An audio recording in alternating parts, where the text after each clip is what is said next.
Ladies and gentlemen, we're having the discussion. The discussion, it's going around a lot. I know a lot of people are talking about this right now, but AI, we got to talk about it. There's a lot to be discussed. There's some cool things about it. It's a little scary. It's actually a lot of scary. So anyway, we're talking about that in this video live on Twitch. And so I'll be responding to the chat as well.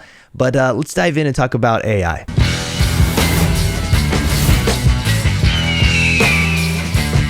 As we jump into this video, before we get into the conversation about AI, I do want to say a massive shout out and thank you to the sponsor of today's video. Placeit has thousands of mockups and templates for stream overlays, Twitch panels, logos, merch, YouTube end screens, animations, and so much more. Once you find the template you're looking for, you can customize colors, text, and other elements to make the perfect design creation. After that, download it and it's completely yours to use however you want with full commercial license. Instead of spending hundreds of dollars on design work, you can purchase a monthly or yearly subscription to Placeit and get unlimited downloads. Just use my 15% off discount link in the description below. But with that being said, let's talk about AI. And we actually started talking about this in the chat a minute ago, and we decided to make this a video. But the conversation spurred on and came about because of the fact that we were talking about IT. And this is something that I've been thinking about a lot recently. But, you know, with the advent of AI and the development of it, and then recently ChatGPT and some of these other AI chatbots that have been released to the public for public access, it's really spurred on a conversation that I think is massively important. And when it comes to the tech world, AI is going to revolutionize technology in some really good ways, but then there's also a lot of negatives that I don't think we're even thinking about. And one of the things that we were talking about just a minute ago that spurred on this idea that, hey, we should record a video about this is the fact that AI could replace a lot of jobs that we're not even thinking about yet, right? One of the equations we made here was the fact that AI in the IT industry, eventually, like computers, you'll be able to ask a computer why something is not working properly, and the computer will be able to not only tell you why, but then go in and fix itself, right? This is one of those things where once AI is integrated in, you know, regular PCs, right? Consumer grade PCs, they're going to have an operating system that runs on AI. And it's, you know, right now you go on your computer, you click, you know, troubleshoot a problem, and it goes through and it tries to find what the issue is, right? But then you've got to go through and you've got to fix the issue for most of the time. Sometimes the computer will give you some suggestions and you can click, yeah, let's try this, right? But I've found more often than not that the troubleshooting portion, especially of Windows machines, just does not translate to something getting fixed. But on the flip side of that, when you have AI integrated in an operating system, then you can say, hey, why is this not working? It'll give you a detailed breakdown of what problem it's having, and then you can say, please fix it. And then it can go in and do the necessary steps for you, right? So with that being said, what happens to the IT industry? What happens to IT professionals? Right? People that normally we would call up and say, hey, I'm having this issue with my computer. Can you come fix it? A business calls up their department and says, hey, we need this issue in the network fixed. Now a computer is doing that, and it replaces that entire workforce, right? You might have a manager of the IT department, which really just makes sure that the physical components of machines are still working or replaced. But other than that, all of the you know, on computer work that is done is going to start being done by the computer itself. So this is going to put a lot of people out of business unless there is some way to, you know, translate that into, you know, another job that's needed for AI to work properly or something, right? It's taking over the world. AI is taking over the world, Mrs. Eagle said. And you know, the reality is that's the worry. Right? People have been talking about this. You've got people like Elon Musk that have been giving warnings for years. And yet Elon Musk, because he knows that it's going to be developed anyway, Elon Musk is wanting to be one of the forefront front runners, if that's a term. He wants to be one of the front runners of developing AI and even developing Neuralink, right? Which is the you know, integration between humans and technology. Now, I myself have plenty of reservations about this, as does a lot of people, because the moment that you start integrating, AI with human interaction, and the attempt to make humans control AI through their brain, right? You're getting into a very, very dangerous place as a society, as humanity, right? Because now what we're moving into is something called transhumanism, right? The blending of humans and machines to a point where we are existing at a level that is only available when we merge with machines, right? And this sounds like super science fiction, but this is literally what's been going on right now. This is what's being developed. It sounds super, super scary. So ChatGPT and all these things that people are talking about right now are the very first steps towards this in the future. And people have been talking about this a lot recently. I've seen a lot of videos. I've seen a lot of discussions. But one of the things that worries me the most is that not only will AI eventually be able to do anything that we can do, especially from a computer standpoint, but also once you integrate AI into a physical being, right? A robot, for instance. This is something that movies have been talking about for years, and we always thought was like, hey, that's too futuristic, that's too science fiction-y. It's not a thing. Terminator, never gonna happen.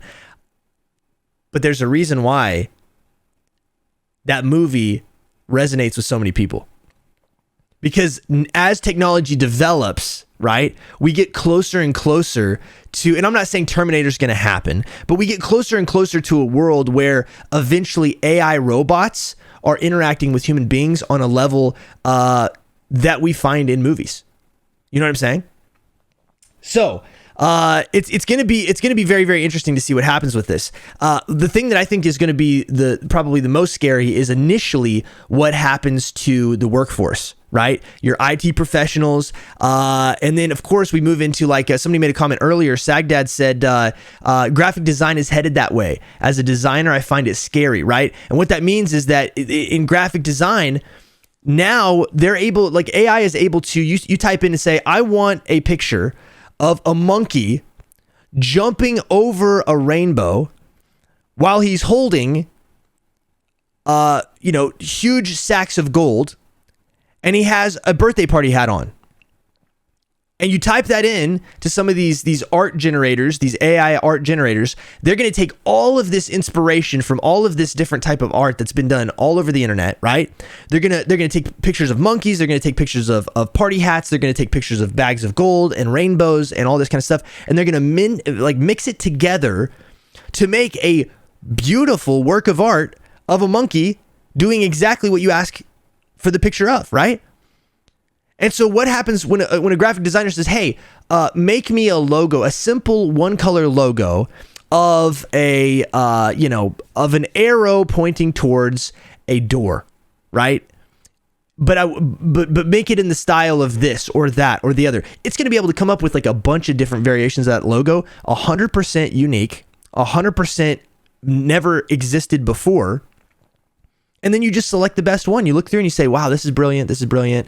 Don't like this one. Don't like this one. All right, let's take the top 3. Okay, we're going to pick from here. An AI created logo. So what's going to happen to graphic designers? Obviously, there will still probably be graphic designers because some people will want to have a human created logo, right? But my friends and I were talking about this the other day. What happens when you go into one of these chat bots and you say, write me a children's book about a dog who goes to a playground and finds his best friend. And then the chatbot writes you out a whole children's book. And then you go to one of the art generators and you say, now create, 25 pages of art, each page depicting a dog in this story that I've written. And then the chat bot is going to be able to, or the art bot is going to be able to make you art pieces, or you could literally just go, yourself, you could human input, like, hey, I want a dog that's first walking down a road towards a park, right? But the park is off in the distance, and it makes you an entire, image of that. And then the next image, and you go in and you put in exactly what you want. And what happens is the entire book, the entire illustration, everything about it was created by AI. You didn't do hardly any work other than put the prompts into AI, And we were talking about this the other day because my friends told me that there's actually already a book that was completely written and illustrated by AI, and it's super controversial, right?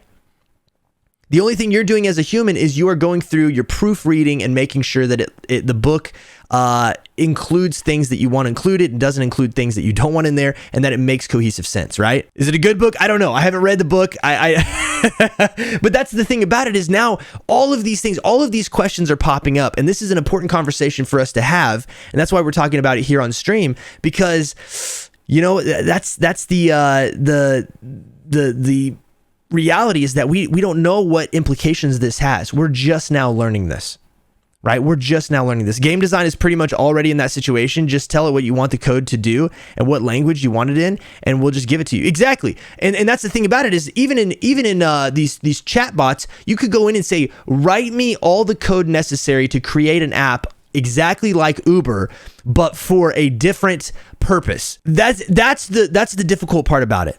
That's the difficult part about it is the fact that now you get into a situation where you can go in and ask for all this code, and now you don't need to hire a coder. In fact, I'll be honest, I got a couple apps in my head that I'm kind of curious. Could I go to ChatGPT or one of these AI bots and ask them to write out code, because I know that other people have done that and the code is actually operational, right?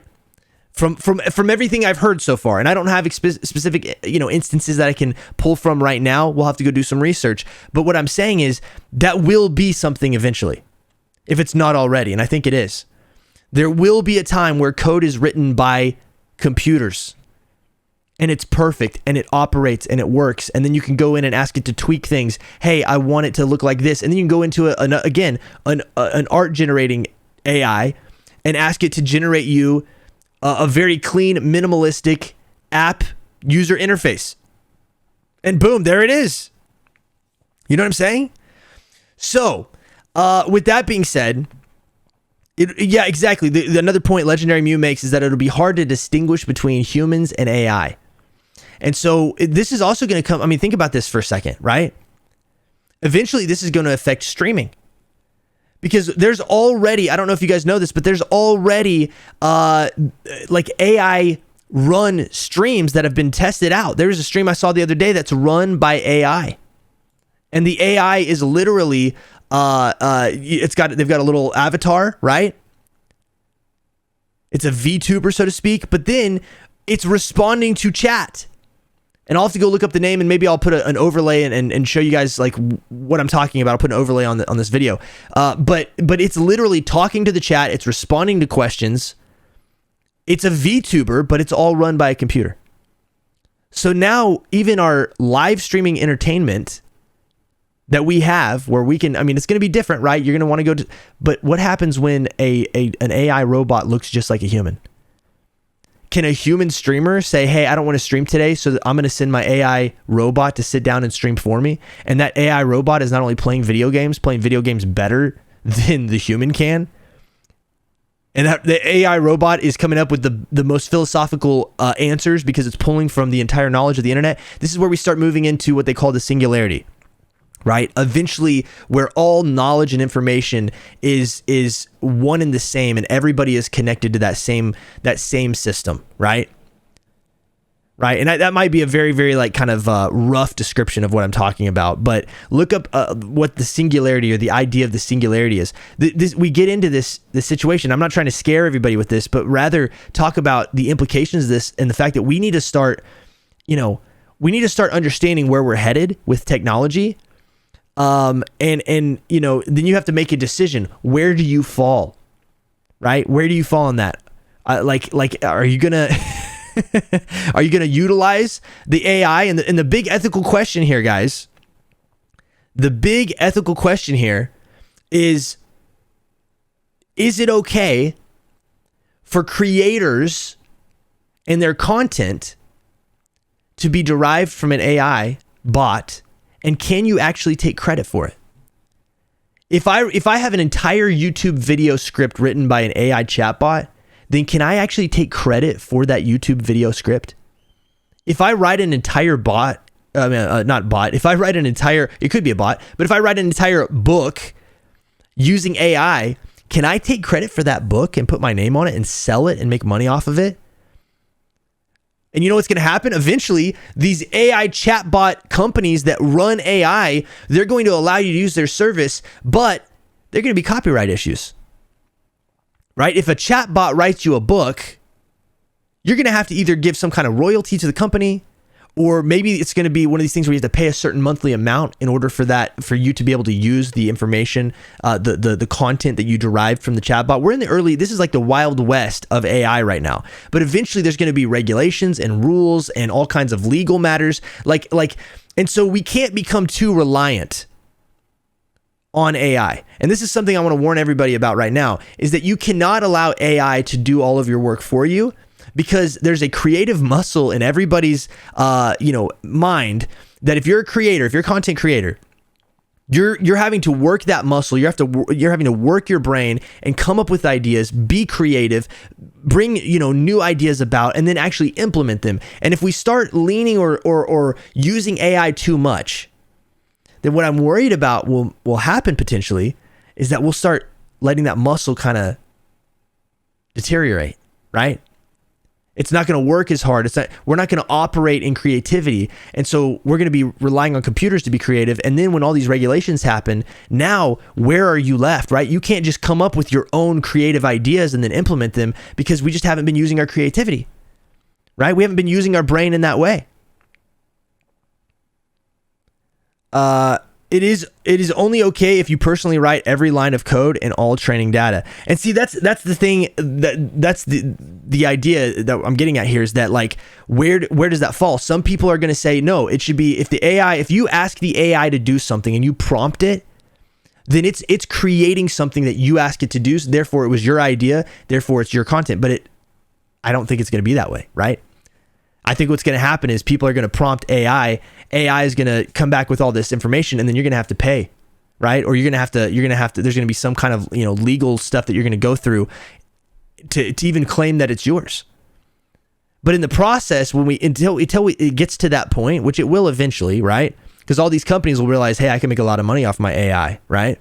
But until it gets to that point, in the meantime, I could foresee a lot of creators kind of getting a little bit too reliant on AI, and until it's actually become a thing where it's regulated. I could see a lot of people. I mean, I don't know. Is it lazy? Right? That's the question. Is it lazy? Maybe a lot of people say no, it's not lazy. Right? It's just more efficient, and I can see that point of view. But I think as a creator, there's still going to be an element of when I watch a YouTube video, I'm going to wonder, was this actually created by this person, or was it created by a computer? And are they just delivering it? Right? That's going to be a question. Do you get credit for AI work? I think comes down to the Turing test. Well, but the thing about it is, I mean, in Strivy, like, I've heard people talking about that for sure. In fact, there was a guy that used to work at Google, and he claims that Google's AI is sentient, right? So it's actually a self-aware AI. And he claims, he said that he kept asking Google to run a Turing test, right? And that they would never allow it to happen because they said, no, it's not sentient. Legendary Muse says there will be a point, though, where everyone is going to use AI because it's more efficient, and you will be left behind if you don't use it. And see, that's what I'm most afraid of, or that's what I have the most concern about, right? Is because there will be a point where you're right? In a lot of different fields of work, if you're not using AI, you're going to be less efficient, and therefore people are just not going to want to pay for the amount of work that you're going to have to do yourself to do certain things. They're just going to pay a company that uses AI and it blasts it out in 30 seconds or 2 seconds. You know what I mean? Like that's the problem, is that we could get to this point, but will the help of AI cause us to forget how to do things? Absolutely. And that's my biggest concern, is the fact that if we rely on AI too much for things, then you're going to lose the art of creativity, right? Being creative it's a skill and it's an art, right? And so when you don't work that part of your brain, eventually that part of your brain will be so out of practice. It'll be so just kind of mush at that point, that it'll be really hard to sit there and come up with an idea, start to finish, creative spins on that idea, and then implement that idea, because you've just relied on AI. You won't even want to do it. Who's going to want to in the future, if you get too used to using AI to do all of the legwork for content. Who in the future is going to want to sit there and spend a few hours coming up with an outline, coming up with ideas, coming up with a script when they know that they could just go to a chatbot and type in a prompt, and then within a few seconds they're going to get the entire bit of work done? Like who actually is going to want to do that, right? If you allow yourself to go there, who's going to want to actually go back to doing it the old school way? And so then we get into that situation where, like, now moving into the future, are we going to get left behind if we try to do it the old school way? Or will there be a market for human only creation, right? Eventually, maybe it'll become more like a niche, right? If you do it the old school way, people will still want it. It's kind of like when you buy a rocking chair. You can buy a rocking chair and it's made in a factory. It's a cookie cutter rocking chair. It's put together by an assembly line, and it is what it is. Every rocking chair is pretty much the same from that company. But then you can also go to a craftsman who's been making rocking chairs for 40 years, and he hand makes every rocking chair. And he's got all these different types of rocking chairs. And when it's all said and done, you go and it costs more money because it takes him a lot longer. But you get yourself a handmade rocking chair by a human individual, not machines. There's something to be said there, right? And so like that's a simple analogy, but it's true, right? That's why some rocking chairs are way cheaper than others. You buy a handmade rocking chair and that thing is going to probably last you a lot longer. It's had a lot more love and attention given to it, and it's handmade by a craftsman who is putting in all of this 40 years of knowledge that he has making this rocking chair. And that's going to cost you more money, but it's probably going to be a better rocking chair every time, right? Rocking chairs are OP. That's right. So that's kind of my talk on it right now. We might get into this more in the future. Mrs. Eagle said there are movers and shakers like Elon Musk that are proponents of AI, and we were just talking about that, Mrs. Eagle, and transhumanism. That's kind of what we talked about in the beginning of this video.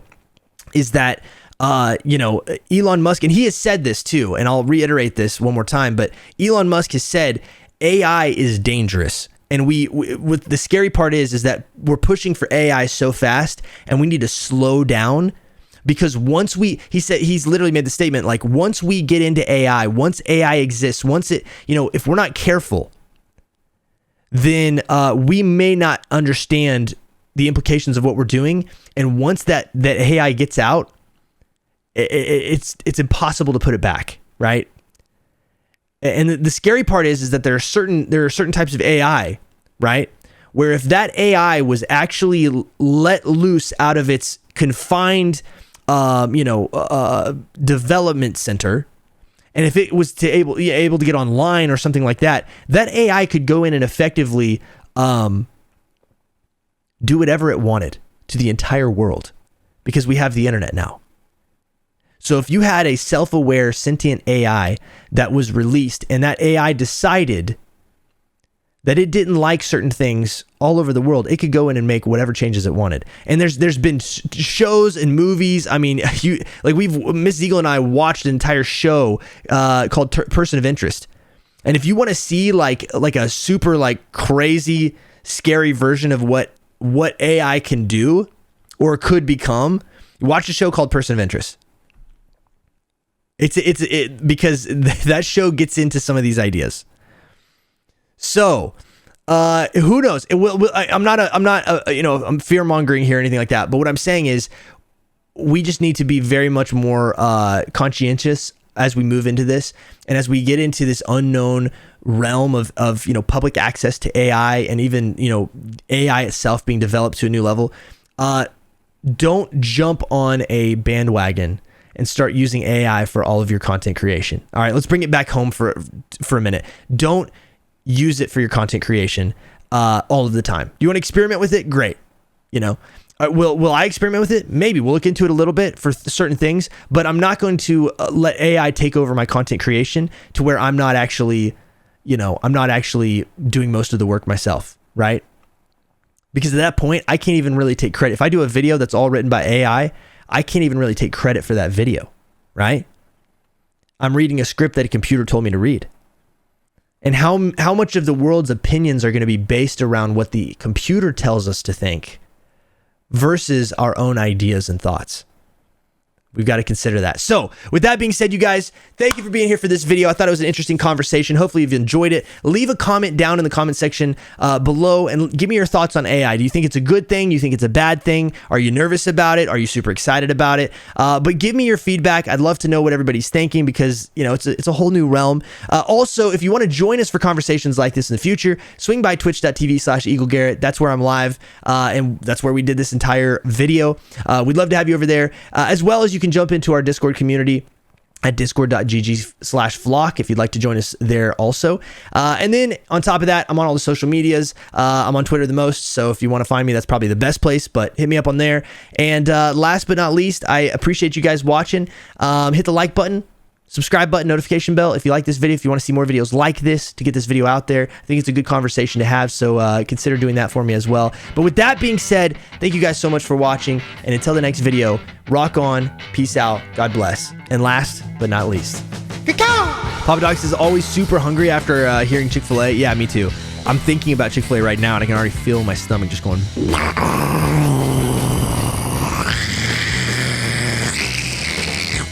It's you know, it hurt Chick-fil-A, and that's what happens. That's exactly how it sounds too. That's exactly it.